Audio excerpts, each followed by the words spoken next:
Ever since I knew I was going to film this video, I've had this little like jingle or something kind of like stuck in my head. And it's like, it's a channel update. So now I wanted to just kind of like pass that along to you guys. So now it can be stuck in your brain and you're welcome.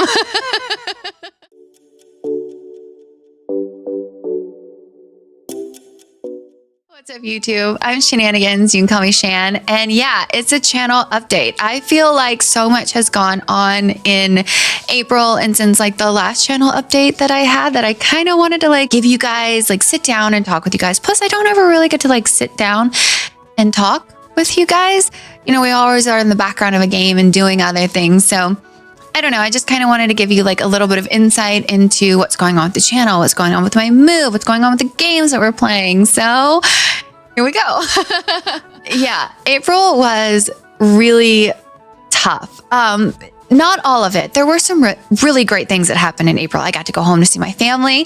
I took a huge RV trip and that was a lot of fun. I saw my brother and we went to a Tyler Childers concert. Like there was a lot of great stuff in April, but April was also really hard, both like health-wise and channel-wise. And I promise I'm not like trying to be cryptic in when I talk about my move or my health stuff. It's just that kind of like on this journey, I've realized that while like 95% of you guys out there are just like really good, kind-hearted individuals that I really enjoy interacting with, there's about 5% that aren't the kindest and don't have good intentions. And I mean, so I've had to learn that like there are some things that I have to keep to myself, you know, because in my real life, like out and about in the real world, I'm an overshare. I'm an open book on a lot of things. If you know me personally, you know this, like there aren't a lot of things that I keep secret. I just don't operate that way. I mean, I don't really have a social media, so I guess that can be keeping things kind of secret. But if we're talking one-on-one, like I'm an open book. So that it's a little hard keeping those things to myself. But again, like there's about 5% of people here that don't really seem to have like the best of intentions sometimes. Like for example, this one's wild. This is wild to me. So you guys know that I have channel memberships and those are people that are just like so kind and they want to support the channel and the growth and the journey.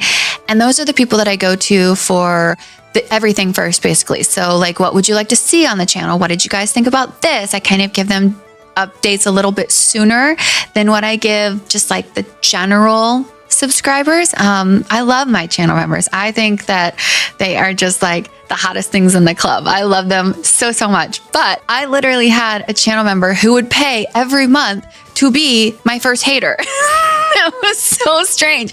I am not joking. I would say probably 50% of the comments they left, YouTube would delete them before I could get to them because they were so heinous and out of pocket. It was wild. And finally, I got to the point, like the last comment they wrote, they said something like, only an idiot would make this decision. And I just had enough of it. And I was like, hey friend, you know, like I am so thankful you're a channel member, but I would appreciate it if you could just talk a little kinder to me. Like, I don't think that's very nice to say. That's not a nice thing to say.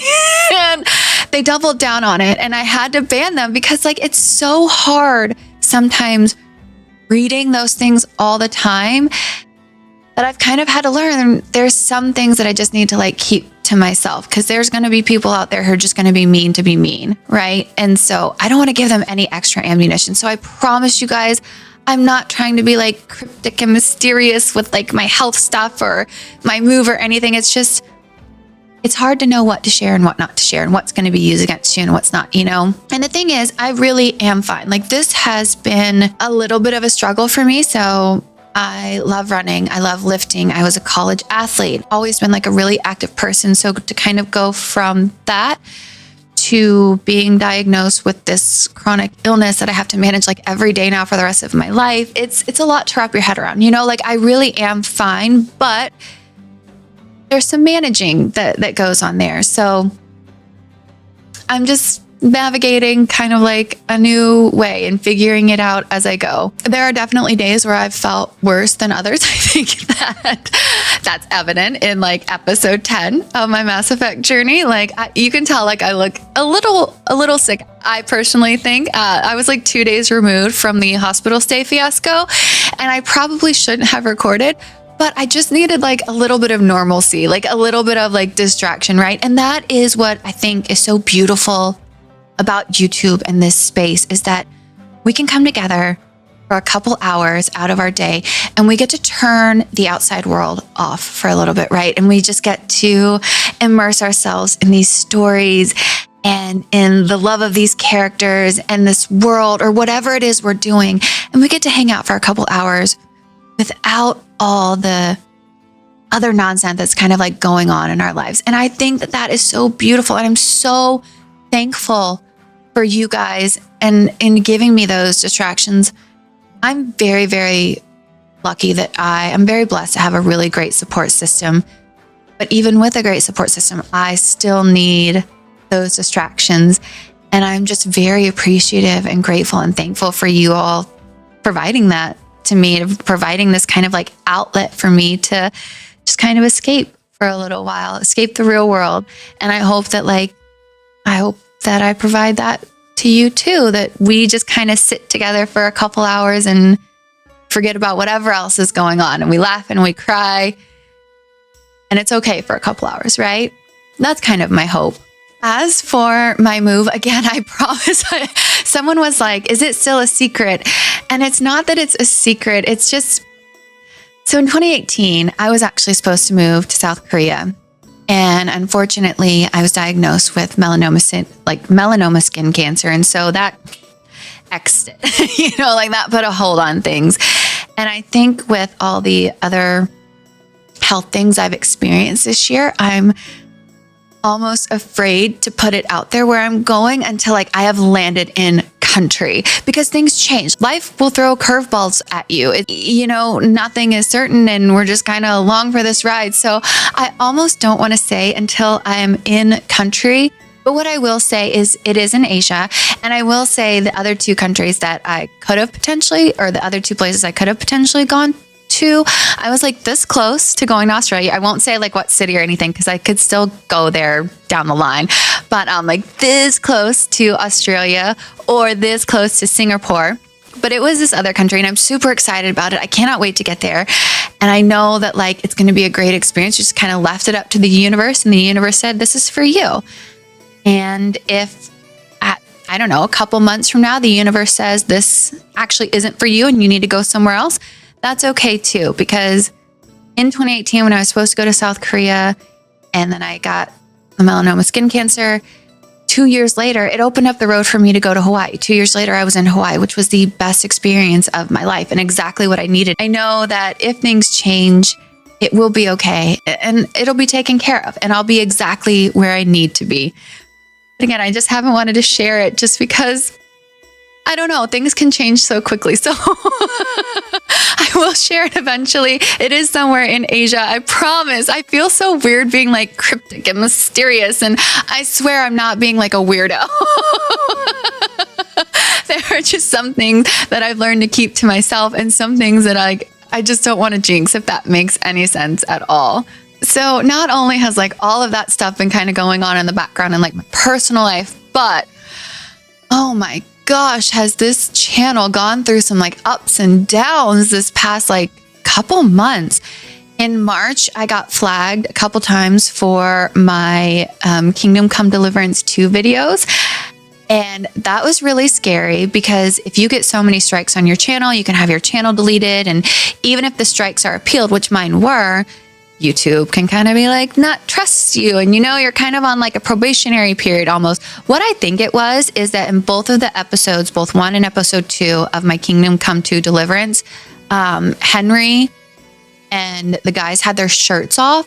And so I think that's what flagged it, because I was there wasn't anything inappropriate in the videos, like there wasn't, I even like bleeped out words, and I was very careful to not even like say a lot of cuss words or anything like that. So I think that that's what had to be happening. And that's why I had to stop that playthrough, just because I didn't want it to mess up anything else that was going on the channel. I will eventually pick it up again. Once I hit my move, I do plan on streaming, because my schedule is going to be completely different from what it is here. Here in the States, my schedule is super hectic. In country where I'm going next, it should be a little bit easier. So I think that I'll start streaming then. And I think Kingdom Come Deliverance 2 would be a great streaming game, but I don't know. We'll see. It's a couple months off, but that is my plan right now. It's not completely gone. It's just on hold because of the strikes that I got. I violated family guidelines is what it said. And I was like, dang, I didn't do anything. So that's where we're at with Kingdom Come 2. As for Mass Effect 3, if you saw like my channel post, yes, I had my entire playthrough deleted. All of my save files were gone. It was devastating. So here's what happened. So with my move, there's 3 different shipments, right? So there is a shipment that's going to storage.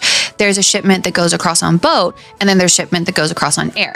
So I have to kind of prepare things like what's going in storage, what's going on boat, what's going on the airplane. So the boat is going to take a little bit more time to get there. The airplane will get there. It'll be there like the day that I land. There's a lot of like dividing up things and figuring out like this is going to storage, this is going on boat, this is going on plane. My gaming computer was going to go on the plane so that it is there in country by the time I get there. Because my gaming computer is going to go on the shipment with the plane, it's going to be picked up really soon. I was transferring all of my files over to the new computer so I could just have like a seamless playthrough, putting it on a hard drive, backing everything up. Thought I was good to go. Plugged the hard drive into the new computer, hard drive malfunction. And I was like, oh my God, what do you mean malfunction? So I had my Mass Effect 3 playthrough backed up on there. I had half of the first episode of my Dragon Age Veilguard episode. And then I had all of my Devil May Cry episodes on there. And I was like, okay, you know what? It's fine. I took it to the computer store, dropped it off. They were like, you know what? I think this is going to be super easy to fix. No big deal. We can get all those files back. And I was like, great. Go back to the computer to look at the saves, because that was just the backup file, right? All of my saves are gone. All of them on Mass Effect 3. You can see like the name, like Sin Shepherd, like you can see there were saves there, but when you click to load it, it was just taking me back to the start screen. I don't know what happened while I was backing up, but I was devastated. And I was like, okay, you know what? It still will be fine. Even if it's not there, they think that they can get all of my backup stuff on the hard drive, on the external hard drive, and it will be fine. They call me back and they're like, oh, we can't fix it here. We're going to have to send it off and it's going to be $2,000. In this economy? That's almost my mortgage. Are you serious right now? So I was like, no, we can't be doing that. No, that can't be happening. So I had to replay episodes 1 through 9. Oh, and then I also lost the Omega DLC. I had played through that. So that was also on the external hard drive. I'd played through episodes 1 through 9, plus the Omega DLC all over again to get us back to present. By that point, replaying like 15 hours worth of content, I had no idea. It felt like what was new, what I'd seen before, what I hadn't seen before. So there may be things in episode 10 that has already been seen. Heck, there could even be things in episode 11 that's already been seen. I'm not sure, because I couldn't play through all of that stuff, plus like rewatch everything to get it like so meticulously lined up, right? It was a mess. So I just need you guys to offer me like a little bit of patience, a little bit of grace with that. Because when they called and they were like, oh, by the way, we can't fix it. I got in bed that day. I cried for a long time. And then I got in bed that day at like 4 p.m. and I was like, I'm done with the day. No one talked to me. I'm done for the day. And I did not get out of bed until that next morning. So it's been a lot. But we should be fine. I've matched it up as best I can. and like all of the big decisions still stand. So everything, it's as close as possible. People wanted me to talk about the Omega DLC and my thoughts on it in the episodes, but at that point, I was kind of just done with old content because I'd already, the Omega DLC is pretty long for me personally. The episode that I lost was about 3 hours, and then having to replay it took about another 2.5 hours. So by that point, I was like done with it. So you're not going to see me talk about the Omega DLC at all. I'm going to talk about it here. I didn't hate it, but I also didn't love it either. What I found with BioWare DLCs is that I'm not interested in the DLC unless I can actually spend time with my squad, like my actual squad. Like I hated Mark of the Assassin because I didn't want to spend time with like Talis or whatever her name was. I don't want to do that. I don't know you. Lainey, I don't know you. I don't want to spend time with you. And that's kind of how I felt about the Omega DLC. Like, Arya, you're cool and your lover is great, but like, I don't want to spend time with you like that. I don't want to spend 3 hours with you. Give me 3 hours with my squad. Like, that's what I want. And I think that that's why like Jaws of Hacken and Trespasser, those have been like my favorite DLCs so far, because you get that interaction with your squad while still cultivating the story, while still getting like background information that helps you move forward. So I didn't love it. I didn't hate it. It's just, it is what it is. It was fine. That's basically how I felt about it. It was fine. That's probably not the answer that a lot of people wanted to hear, but I'm just being honest. I feel like with everything that went down in April, I hardly got anything done. I feel like I did like maybe a week and a half worth of like work on the channel. And most of that was like replaying Mass Effect 3. But there were some things that I was able to accomplish, like I talked about earlier. I have recorded a little bit of Veilguard, not as much as I've liked, but I'm into it a little bit. And that will start on the channel in May. Every Wednesday, we'll get an episode of Veilguard, and I'm really excited about that. But that's really all that I've done. It's just like Veilguard and Mass Effect 3. And it's really pushed back even like some of my first looks that I was looking forward to. So things like Claire Obscure. I was really looking forward to doing a first look sometime in April of that. That's going to be pushed to May. I was really looking forward to Lost Records. That's been pushed. Even Oblivion, the remaster, I'm having a first looks of that, but that's been pushed to May as well. I feel like I'm really behind on the channel, and other things are going to have to take priority, especially with me getting ready to ship my computer out. So looking kind of like ahead for the channel for kind of like the rest of spring/summer, I guess. What I'm kind of looking at, my big focus is finishing Mass Effect, finishing Veilguard. And I was hoping to start Fable. That was something that I was super looking forward to. But then they pushed that date. They pushed the new Fable coming out into, I think, early 2026. So then I was like, okay, maybe like Last of Us. Now I'm like super far behind on everything, and The Last of Us can be played on console, which makes it a little bit easier for me to record if I'm on the road. So I think my focus now is going to be Mass Effect 3, Veilguard, and The Witcher 1. That is something I've wanted to play for a really long time. I've really wanted to get into the Witcher series. I've been a little hesitant because it is another kind of like franchise that has some really, really dedicated fans. And sometimes that can overwhelm me, but it's also something I'm really excited about. And that can only be played on PC. Witcher 1, from my understanding, can only be played on PC. So I'm going to try and get that finished, all done for my move.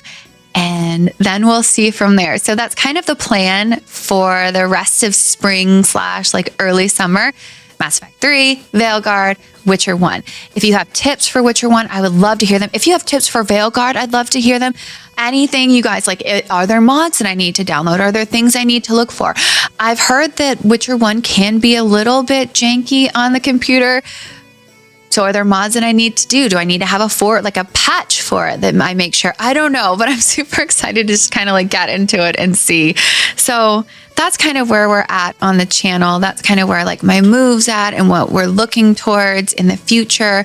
It's different than what I had planned in the winter, but you know what? That's okay. We shift and we move and we just keep on keeping on. So there are definitely going to be more first looks as well. There's some really great games coming out in like May and June. So I'm super excited to just keep kind of doing those on the channels, like these little one-offs that kind of fill that fear of missing out for me. So I get like a little bit of experience with it. I don't know. I don't want to plan too far ahead. I kind of just want to look at the 3 things that are in front of me and just take it day by day.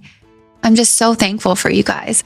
I say it a lot. I don't care if it sounds cheesy, but I really do appreciate you guys being here and spending time here. And I love the little like community we've created. My channel members are the hottest things in the club, but so are you, the subscribers that tune in and watch and comment and just are kind individuals. You are just the bee's knees. You've got that it factor and you are everything anyone could want in an online community. And I'm just really grateful for you guys. All right, I think I've yapped long enough. If anything I've missed, or you guys have like any questions on things coming up, I'd love to hear them. But until next time.